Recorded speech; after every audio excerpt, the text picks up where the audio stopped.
Hello students, आज हम endorsement के बारे में पढ़ेंगे। एंडोसमेंट यानी पृष्ठांकन क्या होता है, इसकी डेफिनेशन क्या है और टाइप्स क्या हैं, कितने तरीके से हम पृष्ठांकन कर सकते हैं, इन सब के बारे में आज हम जानेंगे। डेफिनेशन ऑफ एंडोसमेंट, पृष्ठांकन की परिभाषा। As we know, all NIs are freely transferable. जैसा कि हम जानते हैं कि सभी NIs मतलब नेगोशिएबल इंस्ट्रूमेंट्स हस्तांतरित होते हैं, एक व्यक्ति से दूसरे व्यक्ति को इसका ट्रांसफर किया जा सकता है। So all NIs are freely transferable from one person to another person. If NIs are bearer instrument, means name of payee is not appearing or mentioned on the instrument. अगर विनिमय साध्य विलेख, bill of exchange, promissory note और cheque bearer हैं, वाहक को देय हैं, मतलब कि पेई का नाम इस इंस्ट्रूमेंट पर नहीं लिखा गया है, तो इनको वाहक को देय इंस्ट्रूमेंट कहेंगे, प्रपत्र कहेंगे। अगर ये बियरर इंस्ट्रूमेंट्स हैं तो इनके वैलिड ट्रांसफर के लिए, वैधानिक हस्तांतरण के लिए केवल इन इंस्ट्रूमेंट्स की एक व्यक्ति से दूसरे व्यक्ति को सुपुर्दगी ही सफिशिएंट है, उसको सौंप देना ही सफिशिएंट है, उसको हैंड ओवर कर देना ही पर्याप्त होता है। For valid transfer of these bearer instruments, mere delivery और hand over of instrument is sufficient. केवल आप उसको हैंड ओवर कर दीजिए, डिलीवरी कर दीजिए, तो ये इसका वैलिड ट्रांसफर हो जाता है। But if instrument is an order instrument, यदि ये विनिमय साध्य विलेख आदेशित है, यानी कि name of payee is appearing on the instrument, यदि ये आदेशित है, ऑर्डर इंस्ट्रूमेंट है, देन फॉर वैलिड ट्रांसफर और to constitute another person as holder in due course, first we have to endorse it and then delivery of this instrument is required. Means अगर ये आदेशित है, यानी कि आदाता या पेई का नाम इस इंस्ट्रूमेंट पे लिखा हुआ है, तो फिर इसके वैलिड ट्रांसफर के लिए सबसे पहले पेई को अपने सिग्नेचर करने होंगे एंड देन नेक्स्ट पर्सन जो है, दूसरा व्यक्ति जो है, उसको इसे डिलीवरी देनी होगी या हैंड ओवर करना होगा, तब ये वैलिड ट्रांसफर माना जाएगा। तो बियरर के लिए only delivery is sufficient and for order instrument first endorsement and then delivery, both are required for valid transfer, वैधानिक हस्तांतरण के लिए आवश्यक है। In any case, whether it's a bearer instrument or an order instrument, delivery of the instrument is must. अनिवार्य क्या है, चाहे वो बियरर है, वाहक को देय है, या वो एक आदेशित प्रपत्र है, दोनों ही स्थितियों में सुपुर्दगी अनिवार्य है। जब तक दूसरे व्यक्ति को हम ये इंस्ट्रूमेंट सुपुर्द नहीं करते हैं, तब तक ये वैलिड ट्रांसफर नहीं माना जाता है। So for an order instrument और for transfer of an order instrument, a valid transfer of an order instrument, endorsement followed by delivery of the instrument is must. So what is endorsement? आदेशित प्रपत्र के लिए पहले पृष्ठांकन और फिर इसकी सुपुर्दगी आवश्यक है।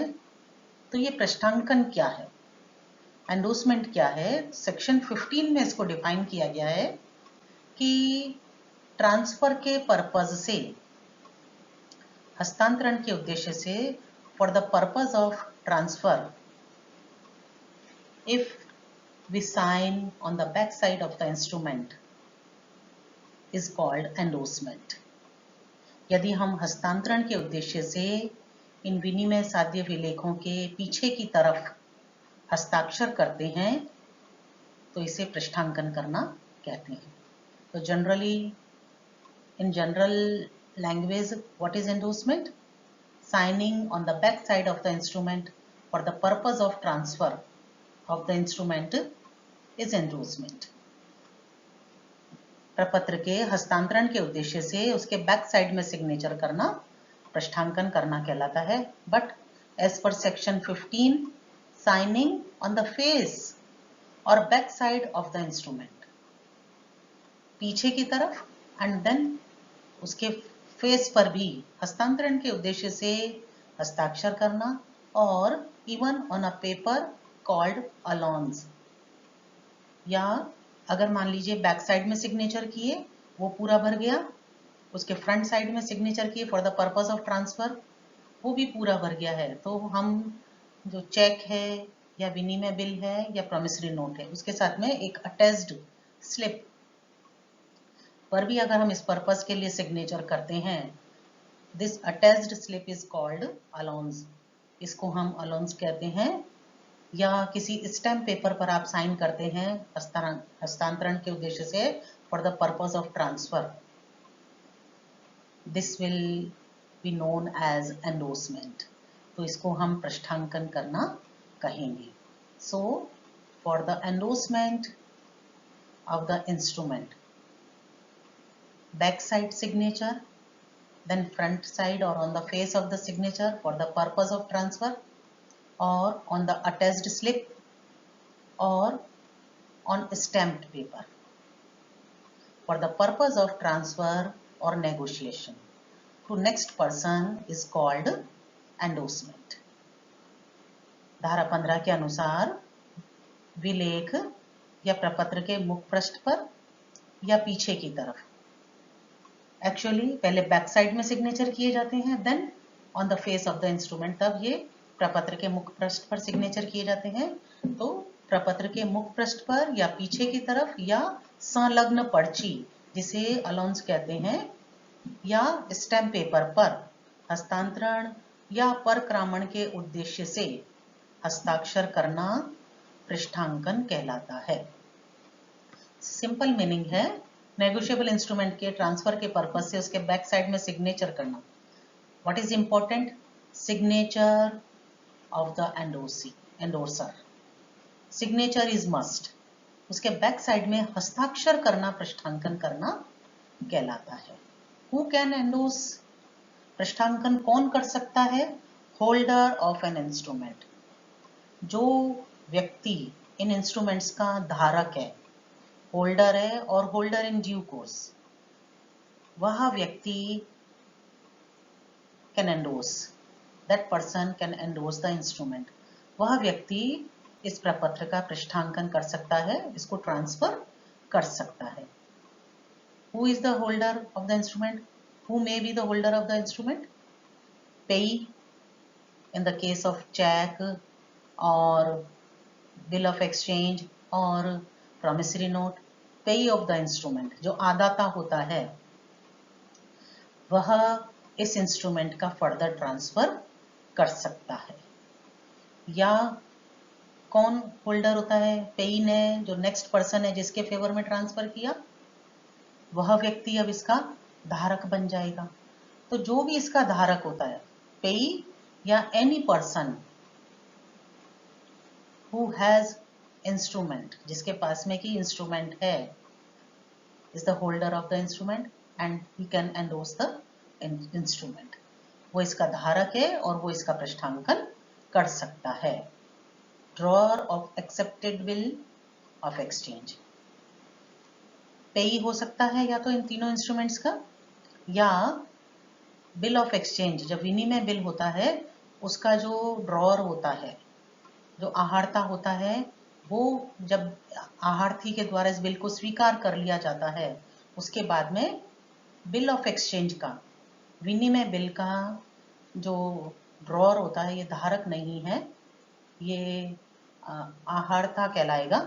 इसको आहारता पढ़ा जाए, धारक गलत लिखा हुआ है। विनिमय बिल का आहारता या धारक भी कह सकते हैं हम उसको बाद में, फिर वो इस बिल का एंडोर्समेंट कर सकता है, पृष्ठांकन कर सकता है। इफेक्ट ऑफ एंडोर्समेंट, पृष्ठांकन का प्रभाव क्या पड़ेगा जब आप ट्रांसफर कर देते हैं इन इंस्ट्रूमेंट्स का by signing on the back side of the instrument. जब आप इसका एंडोर्समेंट कर देते हैं तो इसका इफेक्ट क्या होता है कि नेक्स्ट पर्सन जिसके फेवर में आपने इसको ट्रांसफर किया है उसको इस इंस्ट्रूमेंट पर वैलिड राइट मिल जाता है, उसको इस इंस्ट्रूमेंट की ओनरशिप मिल जाती है। वो चाहे तो इसको एनकैश करवा सकता है या उसको फर्दर ट्रांसफर करने का राइट मिल जाता है। ए ने बी के फेवर में ट्रांसफर किया, B is the holder of the instrument and payee of the instrument, he can endorse the instrument, वो इसका ट्रांसफर कर सकता है in the favor of C. C can endorse it in the favor of D, D, E, F, G, H. और हमने जैसा कि पहले भी पढ़ा था कि बिफोर मैच्योरिटी, इंस्ट्रूमेंट की परिपक्वता से पहले so many times इसके एंडोर्समेंट हो सकते हैं, इसके ट्रांसफर किए जा सकते हैं। तो एंडोर्समेंट का इफेक्ट क्या होता है कि जो होल्डर है इस इंस्ट्रूमेंट का उसको फर्दर ट्रांसफर करने का राइट मिल जाता है। As per section 50, the endorsement followed by delivery has the effect of transfer of property therein to the transferee with right of further negotiation to any person. यानी कि धारा 50 के अनुसार पृष्ठांकन और सुपुर्दगी का प्रभाव यह होता है कि हस्तांतरिती, जिसको हम एंडोसी कहते हैं, पृष्ठांकिती कहते हैं, उसको प्रपत्र में लिखी राशि को प्राप्त करने का या आगे किसी भी व्यक्ति को हस्तांतरित करने का अधिकार प्राप्त हो जाता है। जो व्यक्ति ट्रांसफर करता है, who transfers the instrument or who signs the back side of the instrument for the purpose of transfer is called endorser. A person who signs and transfers the instrument is called endorser. जो व्यक्ति इन प्रपत्रों के पीछे की तरफ हस्तांतरण के उद्देश्य से हस्ताक्षर करता है उसे पृष्ठांकनकर्ता कहते हैं। And in whose favor it is transferred is called endorsee. और जिसके पक्ष में हस्तांतरण होता है उसे हम पृष्ठांकिती कहते हैं। A is the payee of the instrument. Mr. A is the payee of the instrument. He transfers the instrument in favor of B. A B के पक्ष में इसका हस्तांतरण कर देता है by signing the instrument. Instrument पर सिग्नेचर करके। ओके, तो A was payee when he transfers the instrument. Now he become endorser. जब वो हस्ताक्षर कर देता है ट्रांसफर करने के पर्पज से तो फिर वो एंडोर्सर बन जाता है। And B is the endorsee, B इसका पृष्ठांकिती बन जाता है। Then B transfers it in the favour of C. B जो है C के फेवर में ट्रांसफर करता है। Then B is the endorser and C is the endorsee. B पृष्ठांकनकर्ता बन जाएगा जब B इसका ट्रांसफर करेगा C के फेवर में, तो B पृष्ठांकनकर्ता बन जाएगा एंड C पृष्ठांकिती बन जाएगा। C D के फेवर में ट्रांसफर करता है तो C विल बिकम एंडोर्सर, पृष्ठांकनकर्ता, एंड D इज पृष्ठांकिती। D इसका एंडोर्सी कहलाएगा। तो जो ट्रांसफर करता है, जो सिग्नेचर करता है for the purpose of transfer is the endorser और पृष्ठांकनकर्ता, and in whose favour it is transfer is called endorsee. जिसके पक्ष में हस्तांतरण होता है उसको हम पृष्ठांकिती कहते हैं। जब हम एंडोर्समेंट का या any person who endorse the instrument, कोई भी व्यक्ति जो इंस्ट्रूमेंट्स का, negotiable instruments mainly bill of exchange, promissory note and cheque, जब इसका एंडोर्समेंट करता है, इनका जब ट्रांसफर करता है, तो उसकी लाइबिलिटी क्या होती है? उसकी लाइबिलिटी होती है he is liable for the payment of the instrument. वो इस इंस्ट्रूमेंट के भुगतान के लिए जिम्मेदार होता है towards holder of the instrument. जो भी इस प्रपत्र का धारक होगा मैच्योरिटी डेट पर, उसके प्रति भुगतान के लिए जिम्मेदार होता है ना। तो फर्स्ट उसकी लाइबिलिटी क्या है? He is liable for the payment of the instrument. और ये इसकी लाइबिलिटी कब तक बनी रहती है? जब तक कि इस इंस्ट्रूमेंट का भुगतान नहीं हो जाता है, तब तक जो एंडोर्सर होते हैं उनकी लाइबिलिटी बनी रहती है। और अगर ड्यू डेट पर ये इंस्ट्रूमेंट प्रेजेंट हुआ और डिसऑनर हो गया, तो जो एंडोर्सर होते हैं, जितने भी एंडोर्सर होते हैं, जब तक कि पेमेंट नहीं हो जाता है उससे पहले तक के, यानी जो धारक है उससे पूर्व के जितने भी एंडोर्सर है A B C D E F G and H is the holder of the instrument. तो H से पहले के जितने भी पार्टीज हैं, all are endorser of the instrument. ये सभी इस प्रपत्र के पृष्ठांकन करता है। इनकी जिम्मेदारी क्या है कि जब तक ये चेक का भुगतान नहीं प्राप्त हो जाता है H को, तब तक ये सभी इस इंस्ट्रूमेंट के भुगतान के लिए जिम्मेदार माने जाएंगे। और अगर ये इंस्ट्रूमेंट डिसऑनर हो गया, ये चेक डिसऑनर हो जाता है, तो A B C D E F G ये सभी व्यक्ति इस चेक के पेमेंट के लिए लायबल होंगे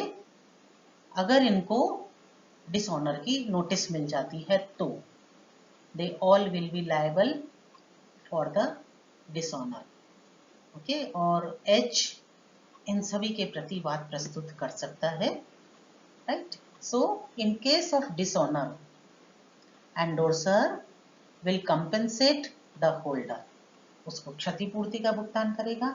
if the in what case? If the notice of dishonour is given, यदि उसको अनादरण की सूचना दे दी गई है एंडोर्सर को, तो तब वो होल्डर के प्रति क्षतिपूर्ति के लिए लायबल होगा। एवरी प्रायर पार्टी और endorser is liable to a holder till instrument is discharged। प्रत्येक पृष्ठांकनकर्ता विलेख के भुगतान हो जाने तक धारक के प्रति जिम्मेदार रहता है। यदि विलेख अनादरित हो जाए तो अनादरण का नोटिस मिलने पर क्षतिपूर्ति के लिए भी जिम्मेदार होगा। लायबिलिटी कब क्रिएट होगी? इन द केस ऑफ डिसऑनर, जब उसको इस डिसऑनर का नोटिस मिल जाता है तब। टाइप्स ऑफ एंडोर्समेंट, कितने तरीके से हम नेगोशिएबल इंस्ट्रूमेंट्स का ट्रांसफर कर सकते हैं उसके बारे में लिखा गया है। तो ट्रांसफर करने के लिए एंडोर्समेंट क्या कहलाएगा? बैक साइड में सिग्नेचर करना। कितने प्रकार से सिग्नेचर तो करना ही है, और क्या प्रकार हो सकते हैं उन सब के बारे में, टाइप्स ऑफ एंडोर्समेंट के बारे में लिखा गया है।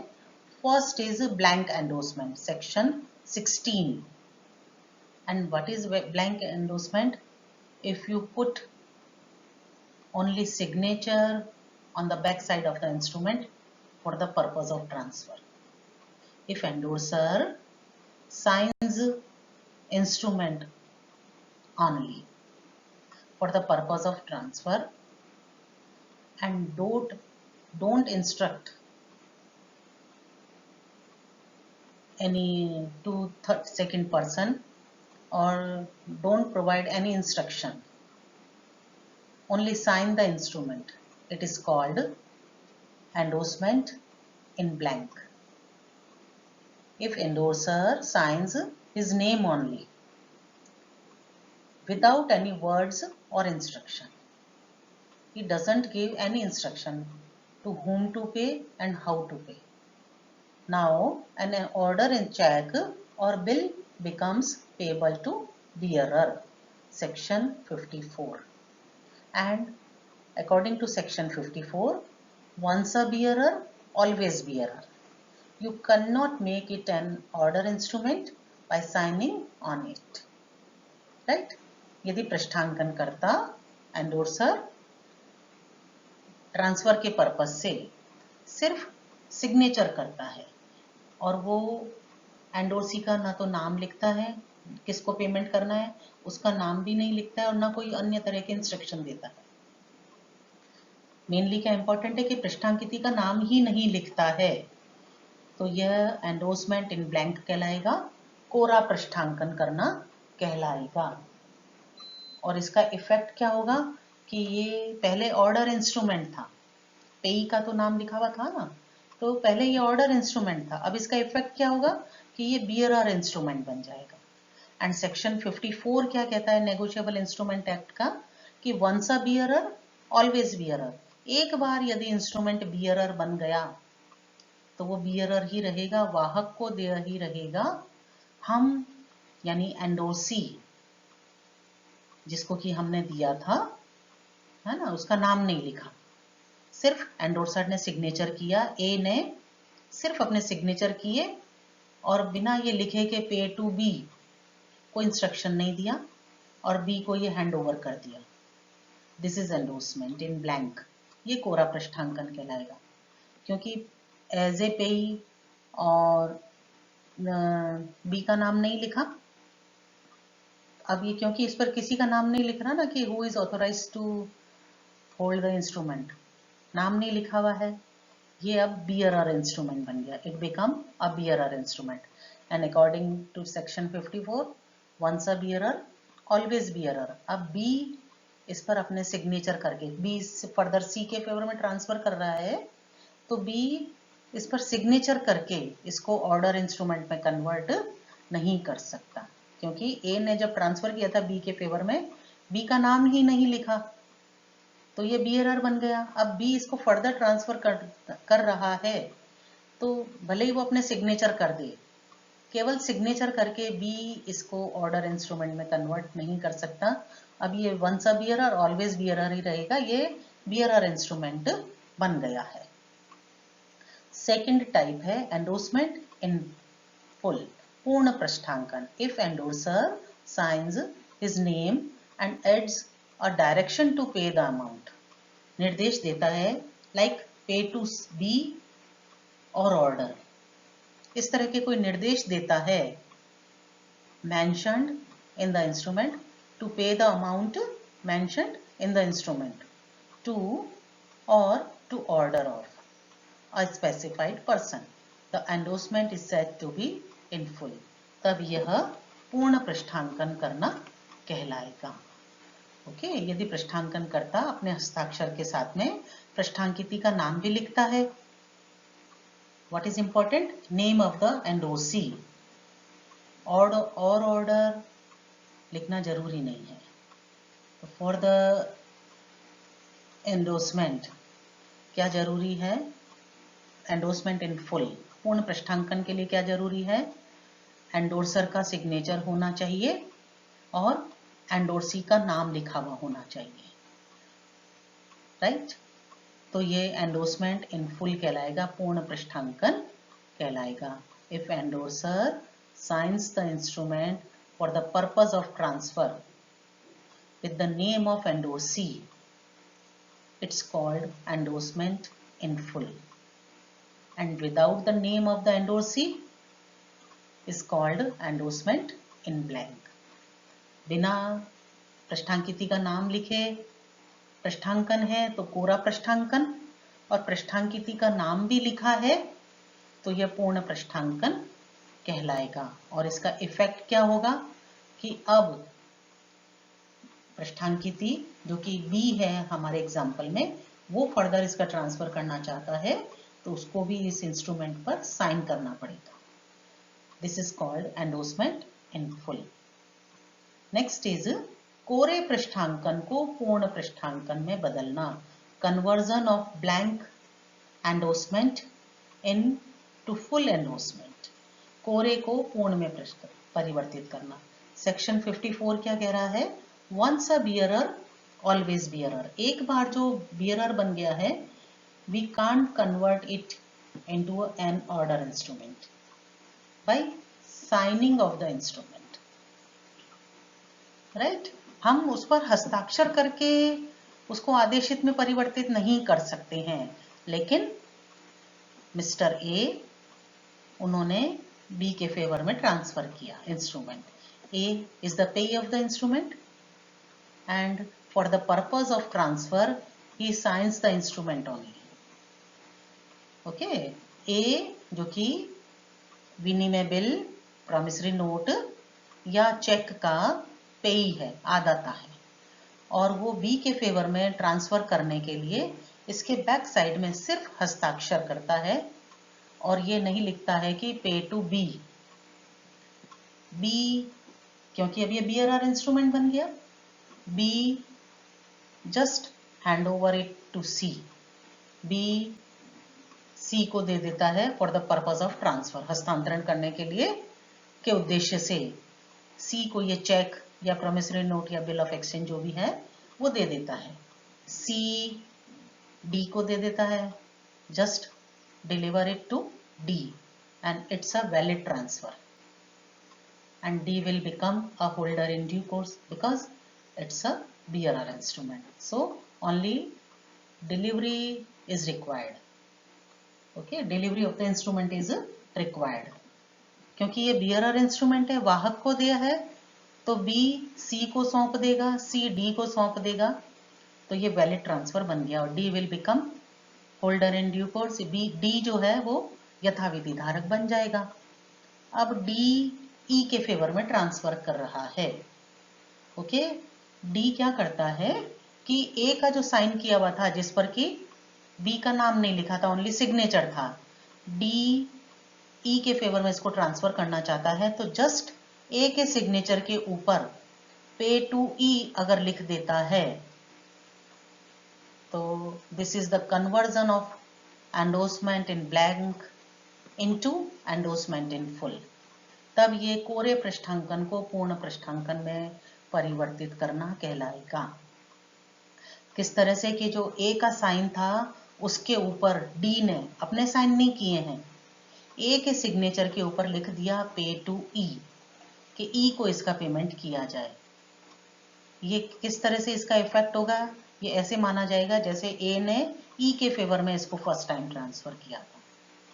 ओके, अब ये ऑर्डर इंस्ट्रूमेंट बन गया क्योंकि ई का नाम आ गया है ना। अब ई इसको फर्दर ट्रांसफर करना चाहता है एफ के फेवर में, तो ई को इसका एंडोर्समेंट करना पड़ेगा, मतलब ट्रांसफर करने के लिए फर्स्ट ऑफ ऑल सिग्नेचर करने पड़ेंगे बैक साइड में, और फिर एफ को इसकी डिलीवरी देनी पड़ेगी, सुपुर्द की देनी पड़ेगी। This is called conversion of endorsement in blank into endorsement in full. ये कोरे पृष्ठांकन को पूर्ण पृष्ठांकन में परिवर्तित करना कहलाता है। Blank endorsement can be converted into endorsement in full by writing name of the endorsee on endorsement in blank।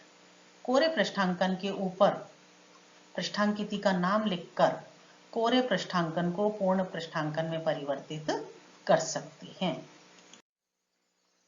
Third है रेस्ट्रिक्टिव, प्रतिबंधित पृष्ठांकन, section 50, where an endorser prohibits and restrict further negotiability of the instrument। जब इस प्रकार से endorsement हो कि प्रपत्र की हस्तांतरणीयता, इसकी नेगोशिएबिलिटी और ट्रांसफरेबिलिटी पर रोक लग जाए, तो इसे हम रेस्ट्रिक्टिव एंडोर्समेंट कहते हैं। जैसे एंडोर्समेंट करते समय लिख दिया पे टू सी ओनली, सिर्फ सी को इसका पेमेंट करना, इट्स जस्ट लाइक अकाउंट पे क्रॉसिंग। उसी तरह से है कि अब इस चेक का भुगतान केवल सी को किया जाएगा। ओके, तो सी फर्दर इसको डी के फेवर में ट्रांसफर नहीं कर सकता है क्योंकि ए ने जब इसका एंडोर्समेंट किया उसने इसको रेस्ट्रिक्ट कर दिया कि केवल सी को इसका पेमेंट किया जाए। तो इस तरह से अगर एंडोर्समेंट किया जाता है तो ये रेस्ट्रिक्टिव या प्रतिबंधित पृष्ठांकन कहलाएगा, लाइक पे टू सी ओनली और pay to C for my use only, these are restrictive endorsement.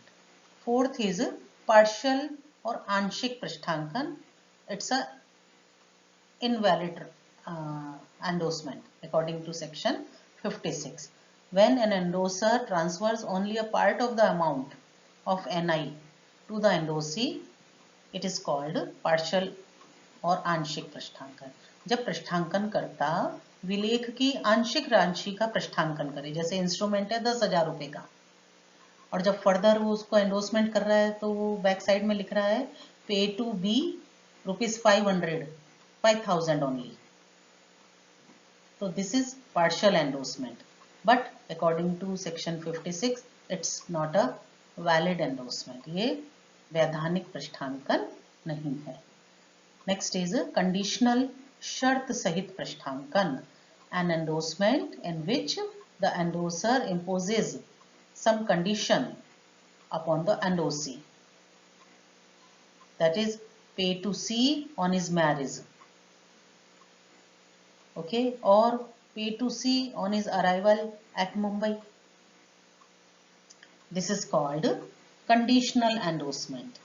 Payment की शर्त लगा दी है उसने एंडोर्समेंट की कि सी को पेमेंट कब करना, जब उसकी शादी हो उस समय में पेमेंट करना, या जब वो मुंबई से लौट कर आ जाए, pay to C on his arrival at Mumbai, जब वो मुंबई आ जाए, पहुंच जाए, उस समय उसको इस चेक का पेमेंट कर देना। दिस इज कंडीशनल एंडोर्समेंट, शर्त सहित पृष्ठांकन कहलाएगा। ओके, सो ऐसा पृष्ठांकन जिसमें पृष्ठांकन करता प्रपत्र का भुगतान किसी घटना के घटने से संबंधित कर दे, उसे हम कंडीशनल या शर्त सहित पृष्ठांकन कहते हैं। नेक्स्ट इज सेंस रिकोर्स, दायित्व रहित पृष्ठांकन, सेक्शन 52। हमने जैसा कि जिक्र किया था कि एंडोर्सर का लायबिलिटी क्या है कि जब तक पेमेंट नहीं हो जाता है इंस्ट्रूमेंट का, तब तक वो इसके लिए लायबल बना रहता है, और अगर डिसऑनर हो गया तो कंपेंसेशन के लिए भी वो लायबल होगा। लेकिन if the endorser expressly excludes his liability as an endorser by writing the words like pay to see or order without recourse to me or pay to see or order sans recourse, अगर वो इस तरह का endorsement करता है और इस तरह की लैंग्वेज यूज करता है एंडोर्समेंट करते समय, तो ये दायित्व रहित पृष्ठांकन कहलाएगा, सेंस रिकोर्स कहलाएगा। इसका इफेक्ट ये होगा कि अगर ये इंस्ट्रूमेंट डिसऑनर हो जाता है तो जिसने इस तरह का एंडोर्समेंट किया है, जैसे मान लीजिए ए ने बी के फेवर में ट्रांसफर किया, बी ने सी, और सी ने जब डी के फेवर में ट्रांसफर किया, एंडोर्समेंट किया, उस समय उसने लिख दिया pay to D without recourse to me, इस तरह का अगर लिख दिया तो डी, अगर ये चेक डिसऑनर हो जाता है तो D is not responsible for the compensation, अब वो अब कंपेंसेशन के लिए जिम्मेदार नहीं होगा। इसे हम सेंस रिकोर्स या दायित्व रहित पृष्ठांकन कहते हैं, जब पृष्ठांकन करता इस प्रकार से पृष्ठांकन करे कि अपने आप को पृष्ठांकनकर्ता के दायित्व से मुक्त कर ले, तो इसे हम सेंस रिकोर्स एंडोर्समेंट कहते हैं। नेक्स्ट वन इज फैकल्टेटिव, वैकल्पिक पृष्ठांकन, when endorser increases his liability by express words, for example pay to C or order notice of dishonour is waived, है ना। हमने जब लायबिलिटी की बात की थी उस समय मैंने बताया था कि अगर एंडोर्सर को डिसऑनर का नोटिस मिल जाता है तो फिर वो होल्डर के प्रति डिसऑनर के लिए कंपेंसेशन के लिए लायबल होता है। लेकिन अगर उसको नोटिस नहीं मिलता है कि चेक या कोई भी इंस्ट्रूमेंट डिसऑनर हो गया है, तो endorser is not liable for the compensation. This is the rule, okay. But जब पृष्ठांकन करता पृष्ठांकन में अपने दायित्वों में वृद्धि कर ले, ओके, किस तरह से कि पे to C or order notice of dishonour is waived, कि उसको डिसऑनर का नोटिस देने की जरूरत नहीं है, in any case he will be responsible for the payment of instrument, चाहे उसको नोटिस दिया जाए या नहीं दिया जाए, फिर भी वो इस इंस्ट्रूमेंट के भुगतान के लिए जिम्मेदार बना रहेगा, और अगर इंस्ट्रूमेंट डिसऑनर हो गया तो he will be liable for the compensation also, तो वो क्षतिपूर्ति के लिए भी जिम्मेदार होगा। अगर वो एंडोर्समेंट करते समय इस तरह की लैंग्वेज को यूज करता है तो इसे हम फैकल्टेटिव या वैकल्पिक पृष्ठांकन करना कहते हैं। So these are the types of endorsement. Okay, thank you.